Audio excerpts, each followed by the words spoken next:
Well, I think tensions are always running high at the immigration removal centre because this is the last link in the chain, if you like, before those people are removed from the UK. It's a mix of failed asylum seekers, other immigrant offenders, and of course foreign nationals who have been jailed in this country for various criminal offences and have been deemed not to be in the public good, or at least their stay is not conducive to the public good, so they are being deported. So it's a mix of these people right at that end stage of being removed.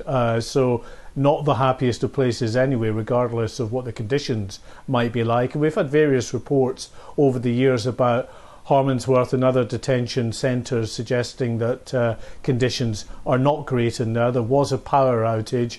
That power was out for some time.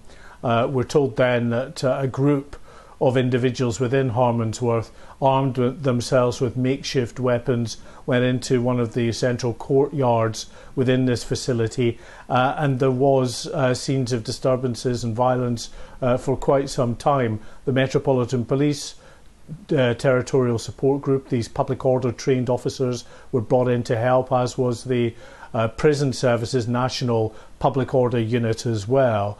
So they've got that situation now under control. They're in the process of farming all the people that were in Harmondsworth out to other detention removal centres. But Robert Jenrick, who is the Immigration Minister, says there were unacceptable levels of violence in this facility. And he's assuring the public that these people will be kept secure as they're put off to other secure facilities prior to the transfer out of the country. But it's just another blow to the system, isn't it, Mark? I mean, I know there's been protests outside Manston, that processing centre as well, which has been at the centre of so much controversy in the last week. So it's just yet another blow to an already strained system.